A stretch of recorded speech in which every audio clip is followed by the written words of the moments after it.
Queridas irmãs, queridos irmãos espíritas, sejam muito bem-vindos. Para mim, é sempre uma alegria dividir com vocês um pouco das nossas singelas anotações, dos nossos singelos estudos sobre a nossa querida doutrina espírita.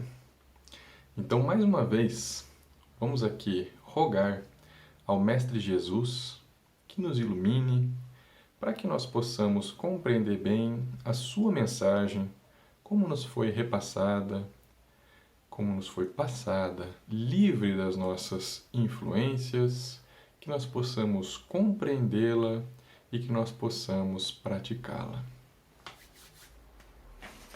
Hoje, o tema em que nós vamos conversar é um tema muito trabalhado desde o Livro dos Espíritos até o Evangelho segundo o Espiritismo, enfim, todas as oportunidades que Kardec teve.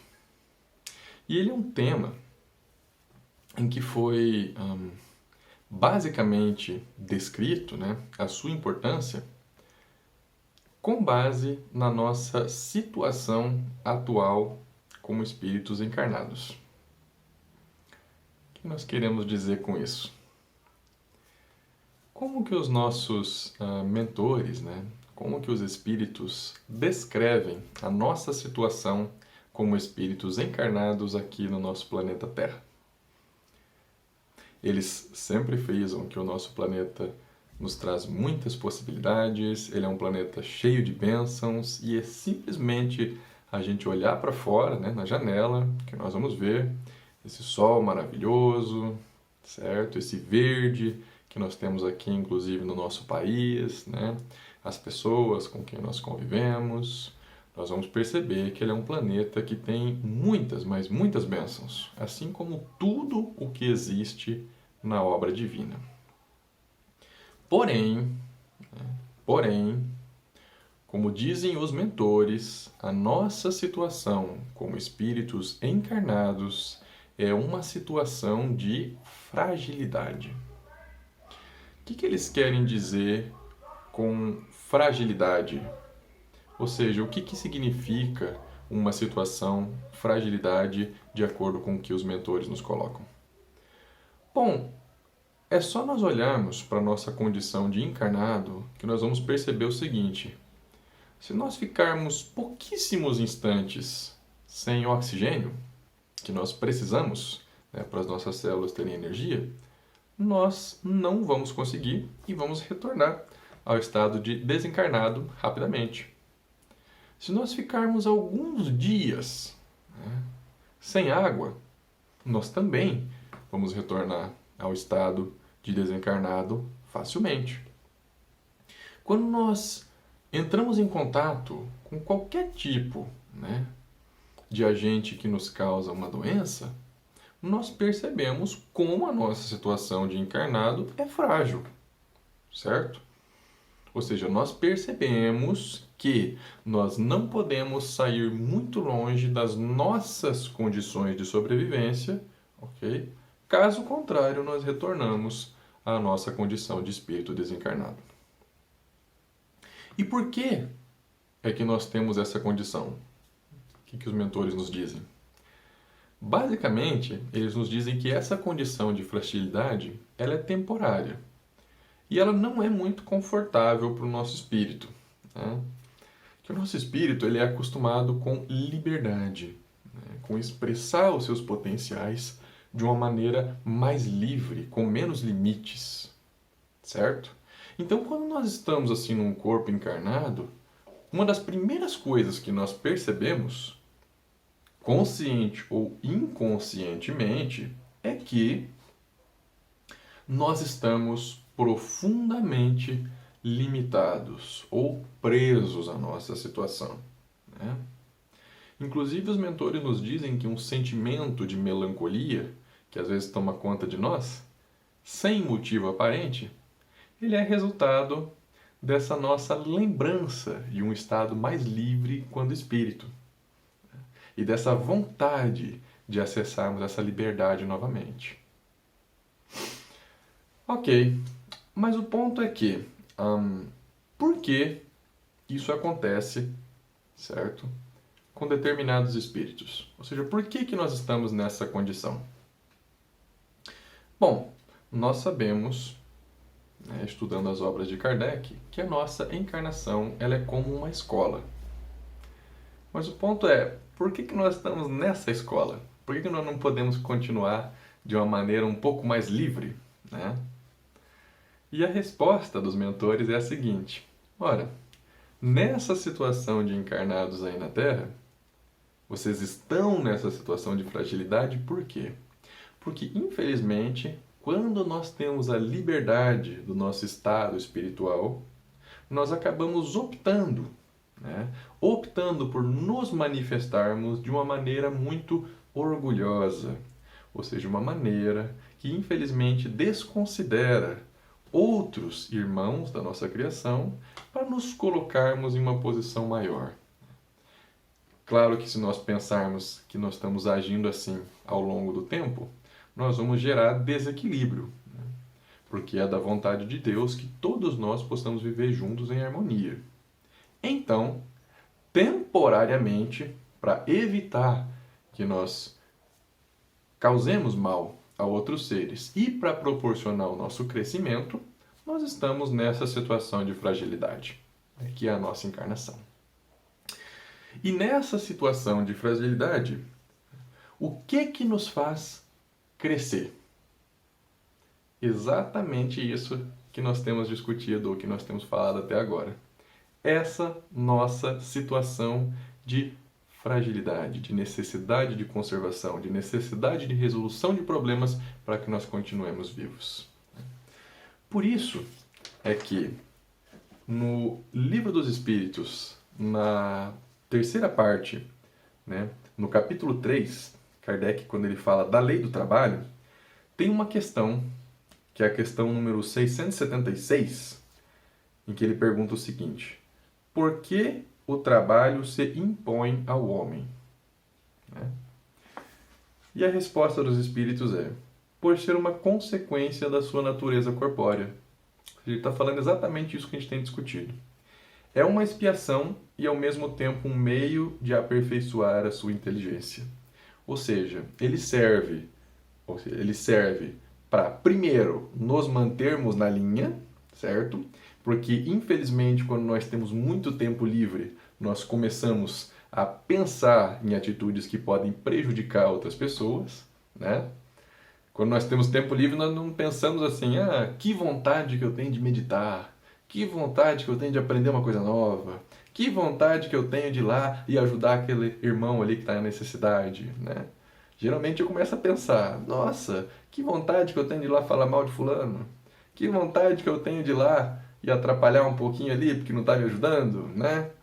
Então, trabalho primeiramente essa necessidade de conservação, ela nos mantém ocupados, certo? Para que a nossa mente não gere esses sentimentos negativos.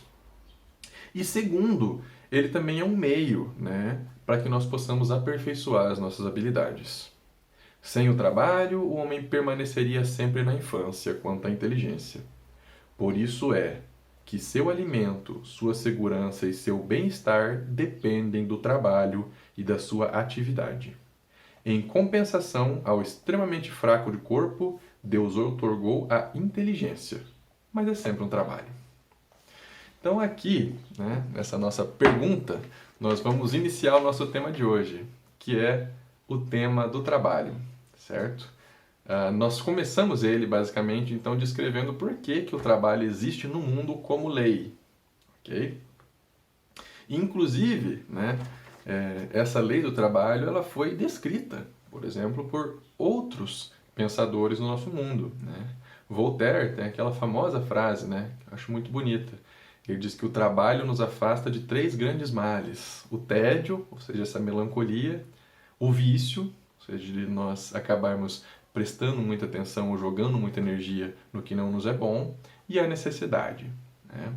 Então nós vemos aqui no Livro dos Espíritos, né, Kardec trabalhando essa questão, que o trabalho ele existe justamente como um meio de nos aperfeiçoarmos. Até por isso, né, que os espíritos nos comentam que essa nossa evolução, né, ou seja, esse nosso processo de melhoramento, não depende de uma questão mágica ou mística, não depende da gente se isolar do mundo ou de nós atingirmos uma certa iluminação. Ela depende do seguinte: olha, viva da melhor maneira possível, certo? A sua vida em si já vai trazer obstáculos para você passar. E você passando por esses obstáculos já vai servir para que a gente consiga crescer. Então, simplesmente viver da melhor maneira possível, né, que a gente puder, já vai nos levar a um crescimento. Só que o ponto é o seguinte, né? Dessa maneira como nós estamos lendo essa questão, pode nos dar a impressão que simplesmente sobrevivendo, certo? Ou seja, simplesmente quando eu estou trabalhando propriamente dito e estou garantindo a minha existência física, tá tudo certo, né? Em outras palavras, né, aquela pessoa que diz o seguinte: olha, não tem nada errado comigo. Por quê? Não, aqui ó, eu trabalho, sustento a minha família, certo? Inclusive ganho aqui uma grande soma financeira, né? Consigo fazer bastante dinheiro. Então, provavelmente está tudo certo comigo. E se nós pensarmos um pouquinho, nós já vamos lembrar que isso não necessariamente é verdade, certo? Ou seja, muitos de nós estamos trabalhando e mesmo assim não nos sentimos bem. Não é verdade? Mesmo assim, temos muitos problemas, né? Mas nós não acabamos de dizer que simplesmente o trabalho ele nos evita esse tédio, ok? E ainda desenvolve as nossas habilidades, que é o que nós precisamos? Então, o que é que está faltando? Né? Porque senão deveria estar tudo bem quando eu estou ocupado. E nem sempre está. Para nós entendermos um pouco mais o que é que está faltando, vamos aqui pegar emprestadas as palavras de um benfeitor que eu gosto muito, né? Porque ele condensa o conhecimento de uma maneira fantástica. E nesse livro, em particular, Religião dos Espíritos, Emmanuel comenta questões do Livro dos Espíritos. Questões que foram trabalhadas por Kardec. E este comentário de hoje é justamente sobre essa questão 676. Aquela questão que nós acabamos de ler, de por que o trabalho se impõe ao homem aqui na Terra.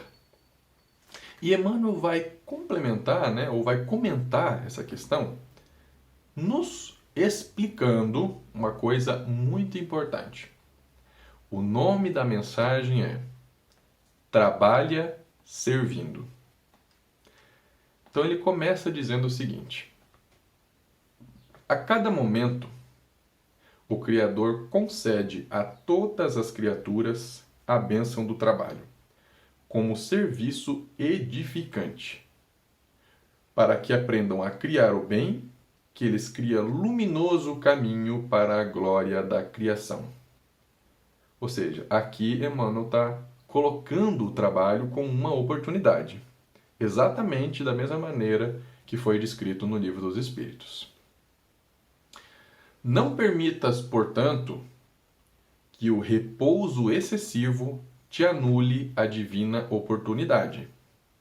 Assim como o relaxamento é ferrugem da enxada, a benefício do joio que te prejudica a seara, o tempo vazio é flagelo na alma, em favor das energias perniciosas que devastam a vida. Ou seja, ele teceu aqui um breve comentário sobre aquilo que nós comentamos, né? Que o nosso estado natural, quando nós não estamos ocupados com as coisas, é de utilizarmos a nossa mente, geralmente para alguns propósitos um pouco mais orgulhosos, que é o que nós estamos trabalhando aqui no mundo, e que isto, certo? Ou seja, estas atitudes nos trazem problemas. Não há corrosivo da ociosidade que possa resistir aos antídotos da ação.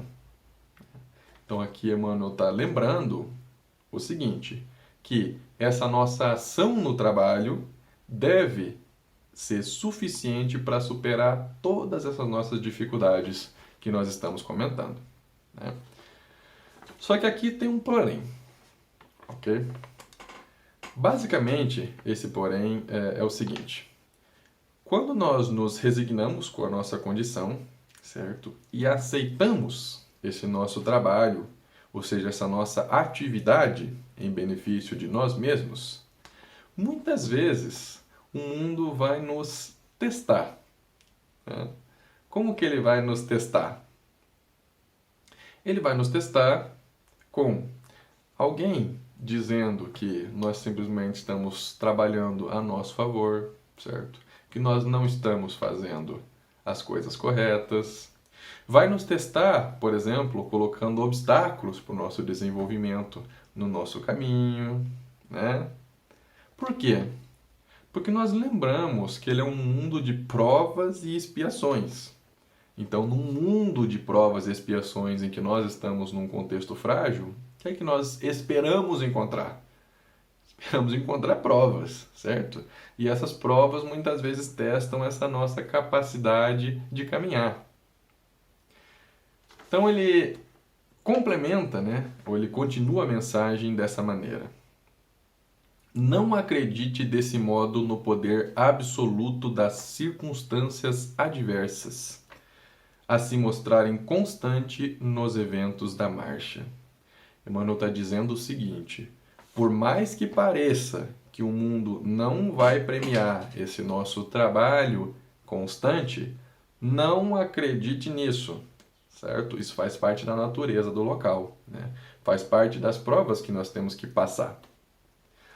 Se a injúria te persegue, trabalha servindo, e o sarcasmo far-se-á reconhecimento. Se a calúnia te apedreja, trabalha servindo, e a ofensa converter-se-á em louvor.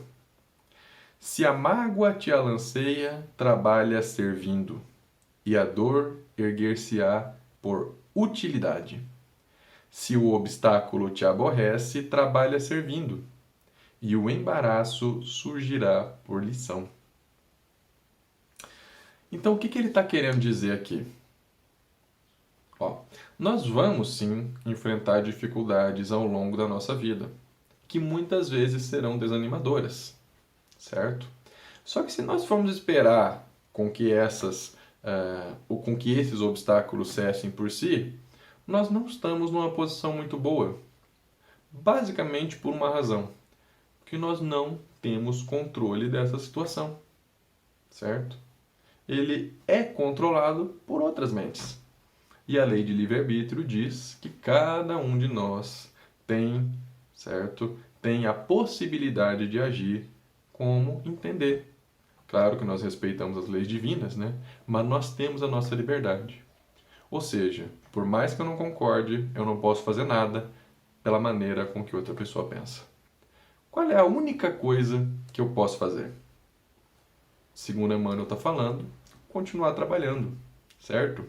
Porque se por acaso estão me injuriando, ou estão injuriando a pessoa, quando você trabalha incessantemente por um motivo bom, fica cada vez mais difícil da pessoa justificar as suas injúrias, certo? Ou seja, ela fala: não, mas fulano ali está atrapalhando. Aí, de repente, a pessoa continua trabalhando, né? Fala uma segunda vez, uma terceira vez. Na quarta, a outra pessoa que está escutando ali já pensa: puxa, mas não parece que ele está atrapalhando tanto assim, né? Não é o que eu estou vendo. Certo? Se não fosse assim, ou seja, se isso que Emmanuel está comentando aqui não funcionasse dessa maneira, a missão do Cristo seria muito fácil de ser parada. Era simplesmente as pessoas que eram contrárias à sua missão começar a falar mal dele, né? Não, porque lá não é Messias coisa nenhuma. Ele está querendo atenção, né? E pode até ser que outros partidários, né, da mesma intenção tenham pensado nisso.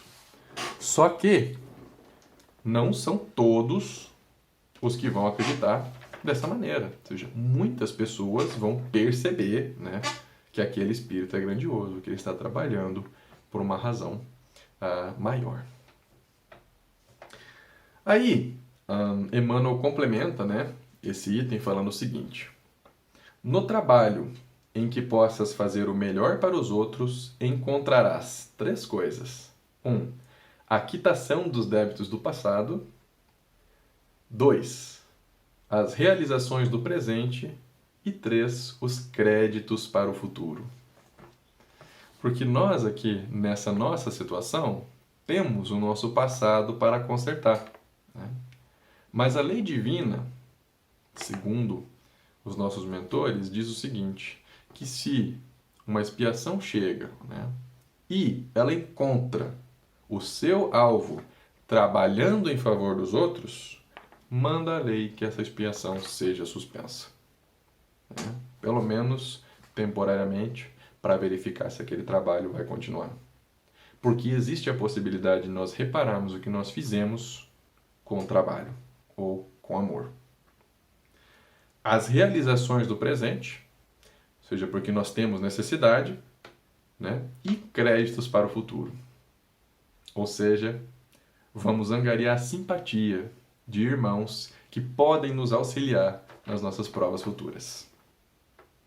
E é ainda por ele que conquistarás o respeito dos que te cercam, a riqueza da experiência, a láurea da cultura, o tesouro da simpatia, a solução para o tédio e o socorro para a dificuldade. Ou seja, é através do trabalho que nós vamos conseguir as nossas condições. Porém, o que nós estamos comentando?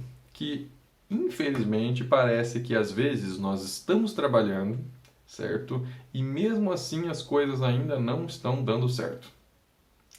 E aqui que Emmanuel faz um dos apontamentos que é o nosso destaque dessa nossa conversa de hoje. Importa notar, porém, que há trabalho nas faixas superiores e inferiores do mundo. Ou seja, o que ele disse aqui? Não é todo o trabalho que vai ajudar. Por que será? Movimento que aprisiona e atividade que liberta. Atração para o abismo e impulso para o céu. E aqui ele vai começar a descrever exatamente por que muitas vezes nós estamos trabalhando e as coisas não dão certo.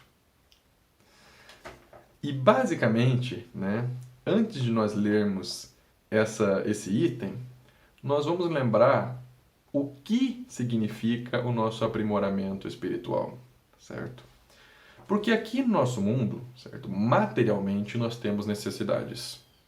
E o provimento, certo, dessas necessidades, ou seja, esse trabalho que nós utilizamos para superá-las, ele realmente nos ocupa, certo, e desenvolve as nossas habilidades. Por que isso não é suficiente ainda?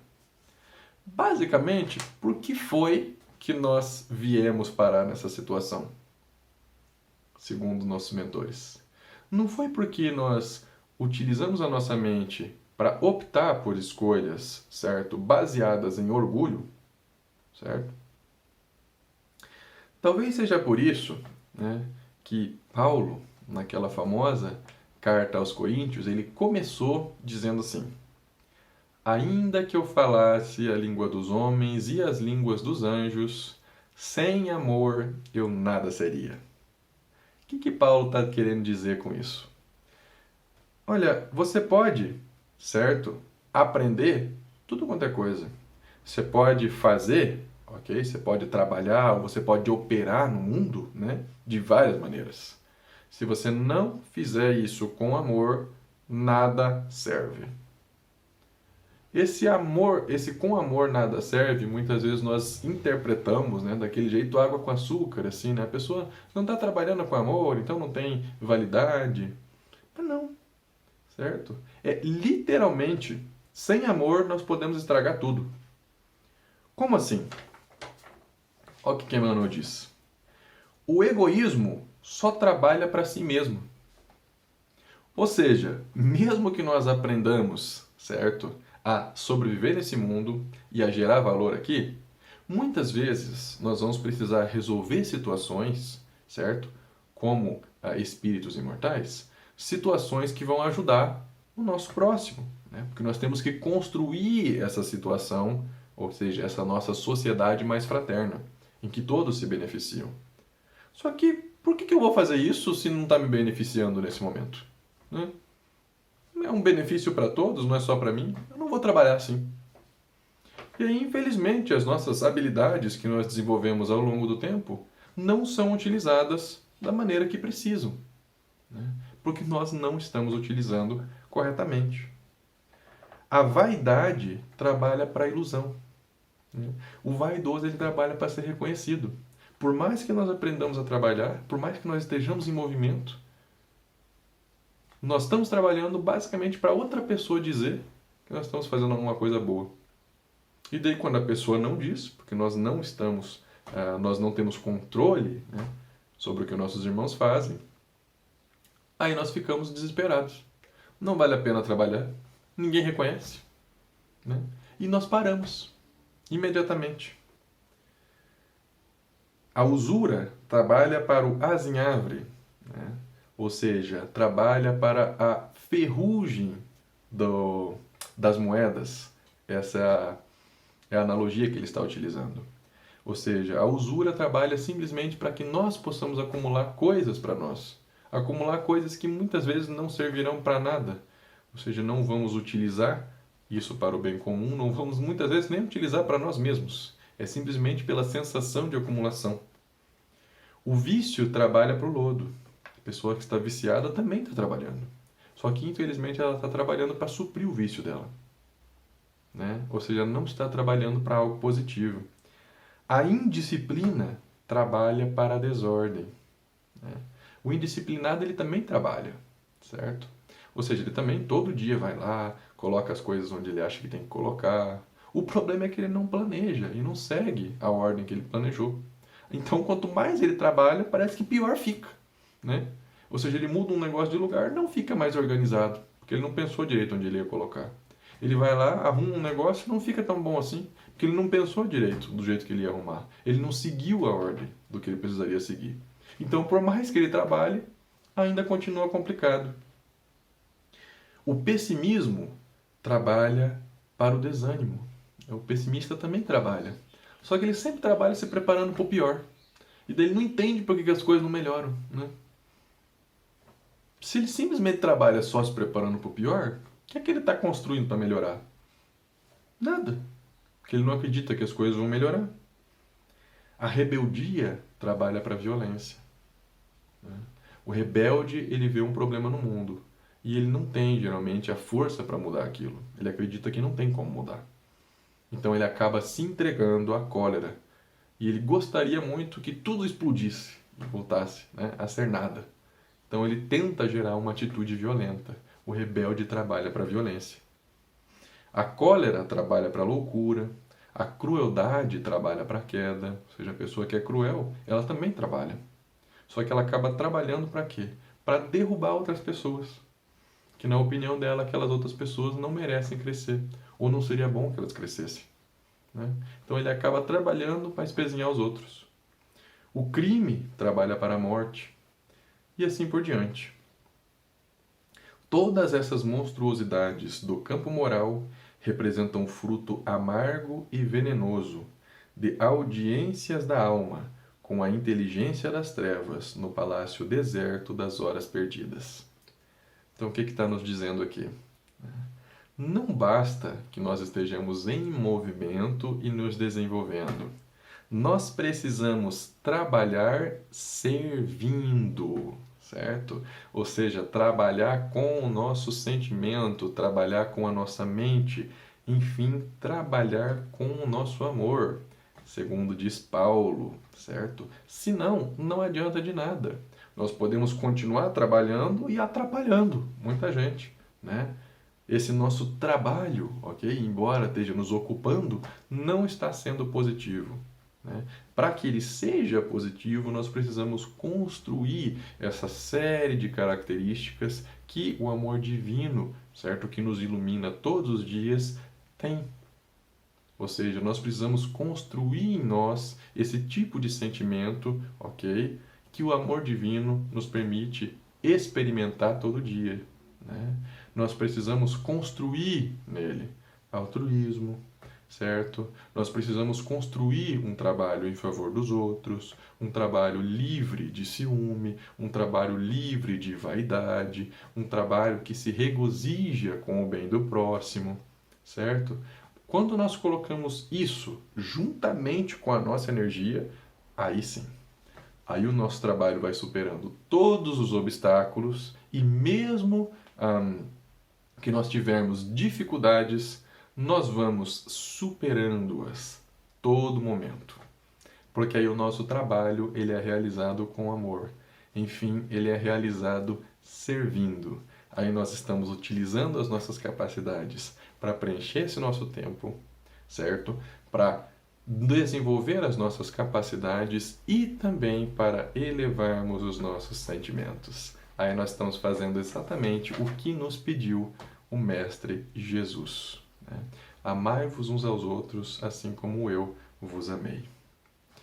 Então Emmanuel finaliza essa mensagem dizendo: todavia, o trabalho dos que trabalham servindo chama-se humildade e benevolência, esperança e otimismo, perdão e desinteresse, bondade e tolerância, caridade e amor. E somente através dele o espírito caminha na senda da ascensão em harmonia com as leis de Deus. Então, é dessa maneira que nós precisamos trabalhar, porque somente o trabalho, como nós descrevemos hoje, pode nos levar ainda a umas encruzilhadas. Ou seja, por mais que nós estejamos sobrevivendo no mundo, inclusive provendo recursos para as pessoas, isso não necessariamente quer dizer que nós estamos fazendo da maneira correta.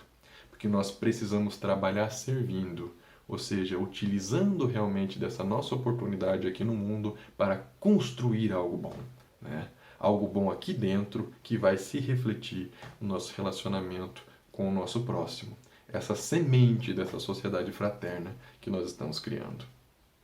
Então, que essas palavras nos sirvam de reflexão para que nós possamos pensar e desenvolver da melhor maneira possível o nosso trabalho. Muito obrigado pela atenção de todos.